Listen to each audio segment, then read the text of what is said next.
In today's brief, we'll talk about floodwater, defense spending, and the complete obliteration of a Russian battalion near Pyatykhatky.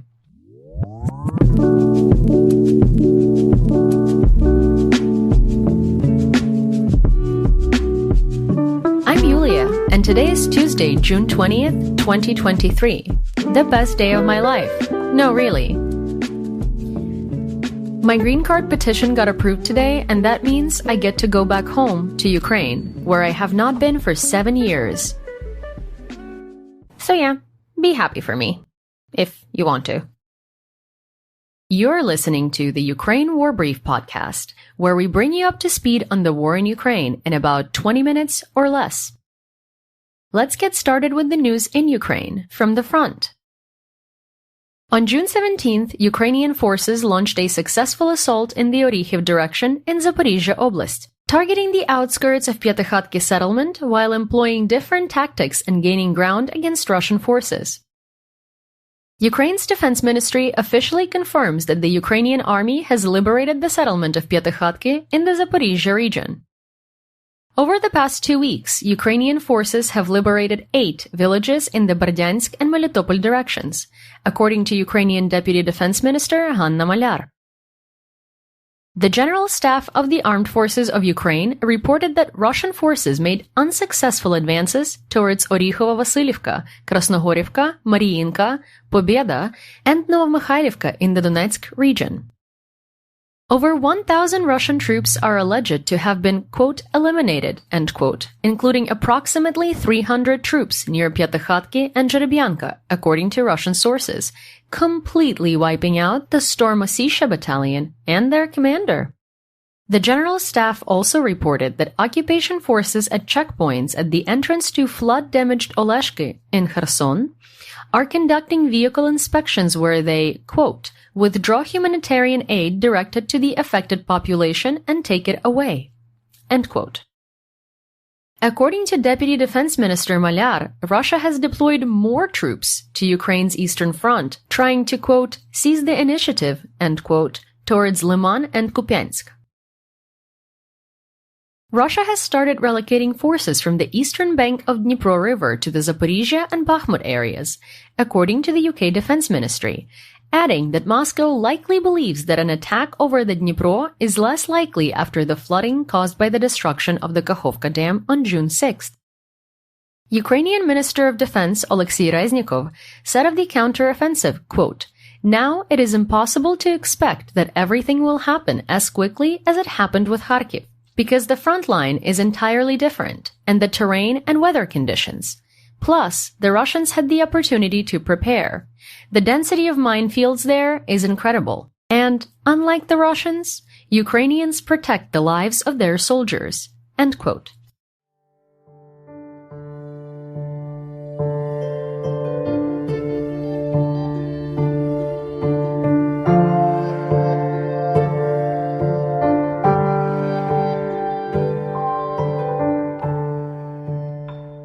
Moving on to the home front. During this evening's address, Ukrainian President Volodymyr Zelensky seemed to respond to Russian dictator Vladimir Putin's assertion that 5 Patriot air defense systems have been destroyed in Ukraine, stating that, in fact, none of the Patriot systems have been destroyed. And we also only have 2. Russian forces shelled Berislav in the Kherson Oblast, wounding 3 civilians and damaging at least 5 residential buildings, 2 private residences, and an administrative building. The Security Service of Ukraine, or the SBU, detained an employee of a local Ukrzaliznytsia station in Pavlograd for passing on the routes of Ukrainian equipment involved in the counteroffensive to Russians and plotting to blow up a railway in the Dnipropetrovsk region. He was reportedly recruited by Russia early this year and faces life imprisonment for, quote, high treason, end quote. The Chernihiv deputy mayor has been detained on charges of embezzling 30 million hryvnias, about $812,000 of state funds allocated to purchase a new transformer for a local thermal power plant station that was damaged by Russian attacks last spring. An important health note. According to the Ukrainian Health Ministry, water downstream from the destroyed Kakhovka Dam remains, quote, highly contaminated, end quote. The report states that at least 30% of samples taken from the surface water bodies and recreation areas in Kherson, Odessa, and Mykolaiv oblasts do not meet hygiene standards in the aftermath of the dam's destruction. Odessa Oblast is reported to be under the greatest threat, quote, with the most significant and constant exceeding of sanitary chemical, microbiological, and toxicological indicators, end quote. The cost to restore housing and infrastructure in the affected areas of Kherson Oblast alone will be roughly $60 to $70 billion, and it will take 5 to 10 years to complete with a construction workforce of 1.5 million, according to Ivan Perehinets, a department head at Ukraine's Academy of Construction. Ukrainian Prime Minister Denis Shmyhal said yesterday that up to 49% of Ukraine's expenditures, over $15 billion, for the first 5 months of 2023 were used for defense and security purposes. Writing on social media, quote, "We continue to direct all of citizens and business taxes directly to fund the military to ensure our victory," end quote. In an interview with the Wall Street Journal, the head of the office of the President of Ukraine, Andriy Yermak, asserted that there can be no talk of negotiations while Russian troops are on Ukrainian soil, saying, quote, "Ukraine will never compromise with Russia regarding the territorial integrity of our state," end quote. A survey conducted by the Kyiv International Institute of Sociology found that while 73% of Ukrainians want some changes in the composition of the central government after the war, only 23% responded that they would prefer a president other than Volodymyr Zelensky.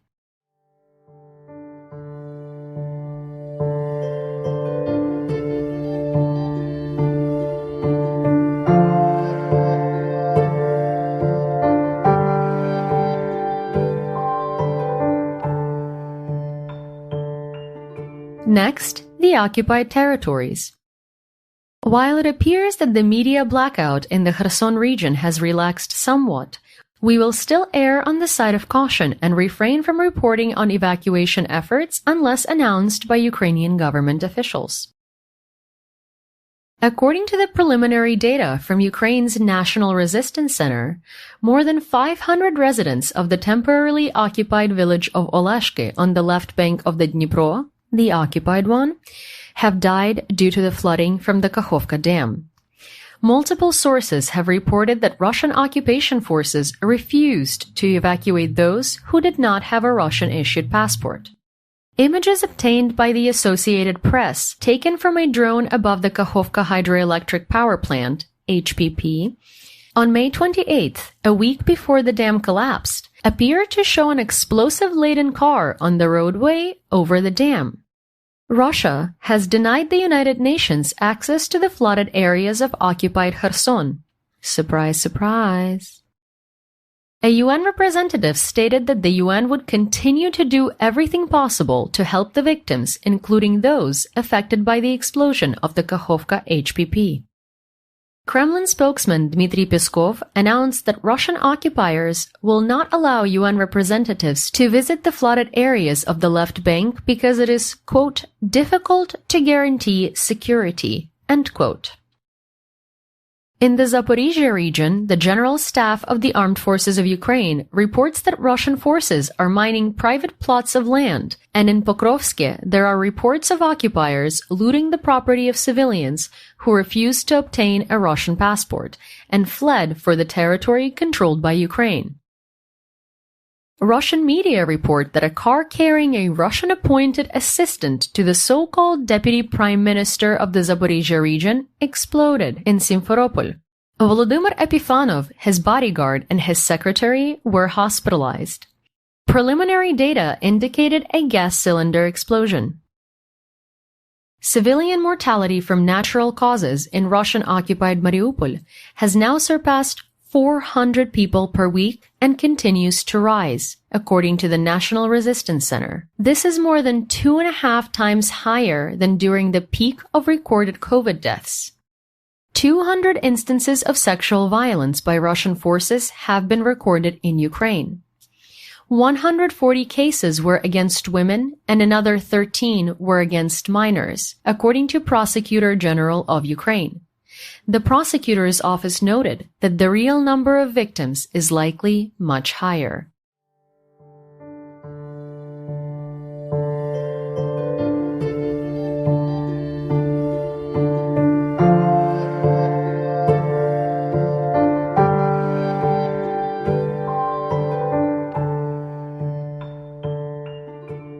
Let's take a look at the news outside of Ukraine. First, the Russian Federation. British intelligence reports that Russian occupation forces are now suffering their heaviest losses since the peak of the battle for Bakhmut in March. Russia's Ministry of Defense, MOD, is now recruiting prisoners whose crimes would have disqualified them from PMC Wagner Group, according to independent Russian news outlet Verstka. Can Russia's standards really go any lower? Multiple recruits serving in the Russian MOD's Storm Z unit have been identified as having past convictions for violent crimes.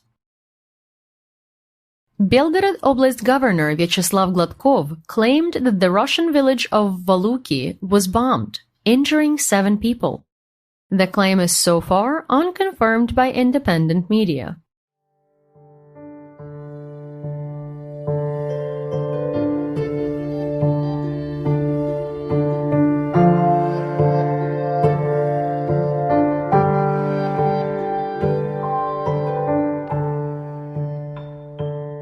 Next, European news. European Commissioner for Internal Market Thierry Breton said in a June 18 interview that arms shipments to Ukraine are being accelerated to support the counter-offensive. The European Commission will hold an informal meeting on June 22, 2023 to address general issues, including its first oral assessment of Ukraine as a candidate country for EU membership. Oral assessments will also be given to Moldova and Georgia.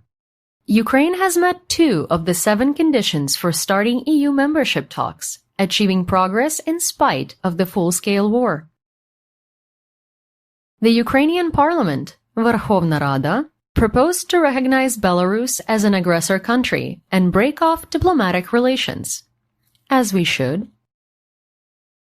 The Defense Committee of the Swedish Parliament has stated that Russia could still launch a military attack on the country despite their ground forces being engaged in Ukraine, reporting, quote, Russia's ability to conduct air, sea, long-range, or nuclear operations against Sweden remains unchanged, end quote.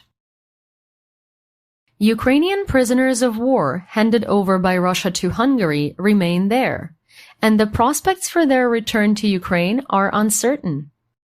The head of the office of the Prime Minister of Hungary said that the Ministry of Foreign Affairs of Hungary informed Kyiv about the prisoners and that they have ceased to be prisoners once they arrived in the country. However, the spokesman of the Ministry of Foreign Affairs of Ukraine, Oleg Nikolenko, has stated that all attempts by Ukrainian diplomats in recent days to establish direct contact with Ukrainian citizens have not been successful.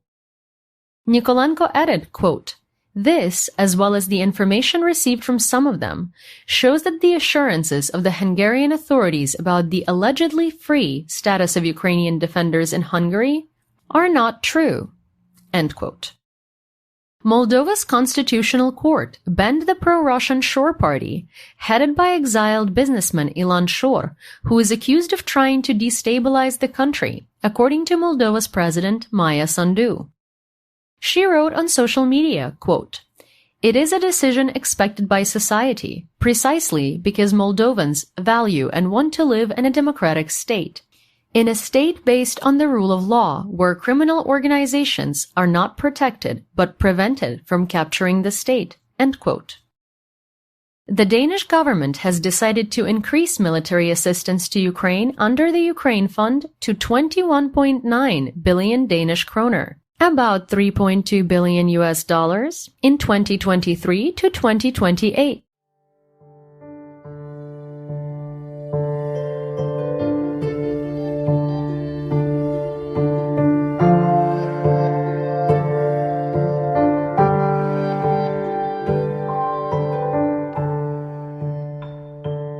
Let's talk about news worldwide.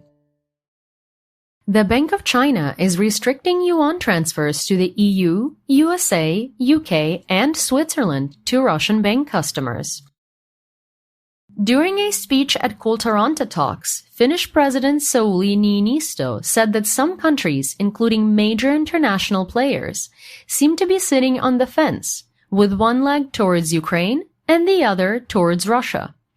He also noted that the Russian Federation is trying to incite against the West those countries that are outside the so-called Western camp. For example, 19 states have expressed interest in joining BRICS, which currently consists of Brazil, Russia, India, China, and South Africa. President Niinisto warned that if it happens, the group will represent more than half of the world's population and suggested that, quote, only a stable and just peace for Ukraine can lay the foundations for a future in which the international legal order will be respected and the strongest do not think they have the right to subjugate the weak. A stable and just peace for Ukraine can lay the foundation for a stable future in Europe. End quote. The UK will not lift sanctions against Russia until Moscow pays compensation to Kyiv, according to British Foreign Minister James Cleverly, who also announced new legislation which provides for the possibility for sanctioned Russians to donate frozen funds for the reconstruction of Ukraine. As if they will. Look how that turned out with the sale of Chelsea and Abramovich. U.S. Secretary of State Antony Blinken announced that the U.S. and its allies received guarantees from China not to provide military aid to the Russian Federation in the war against Ukraine. At the same time, the U.S. is concerned about the possible transfer of technologies to Russia by Chinese companies. Washington has urged Beijing to exercise vigilance. We just mentioned him. The former owner of English Premier League team Chelsea, Russian oligarch Roman Abramovich, refuses to sign an agreement on the transfer of roughly 2.3 billion British pounds from the sale of the football, that's soccer for us American listeners, club to Ukraine. Abramovich wants part of the money to go to the victims from Russia, but the British and European governments are against it. 6 Russian nationals affiliated with the International Olympic Committee, IOC, support Russia's war of aggression against Ukraine, according to an investigation by the sports news outlet Tribuna, published on June 19th. Tribuna added that they have notified the IOC of their findings, but were ignored.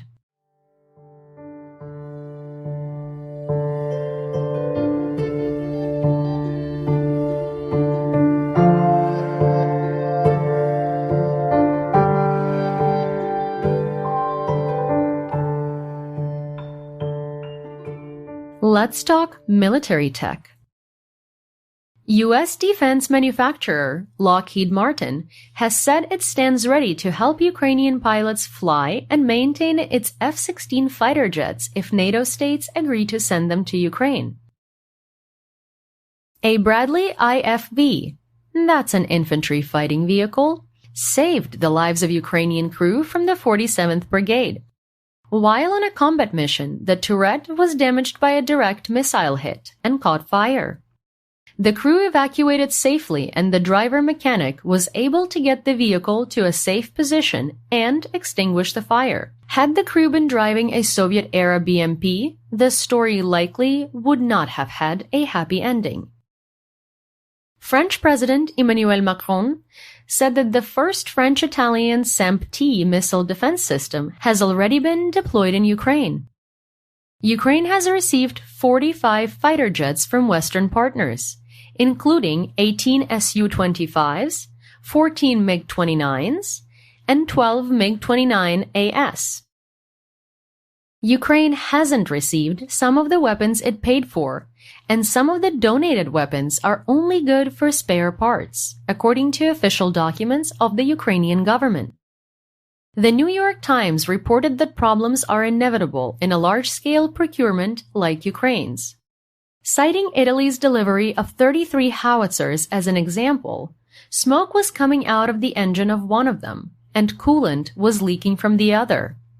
It's worth noting that Ukrainian officials have for the most part refrained from complaining about faulty equipment so as not to embarrass their suppliers.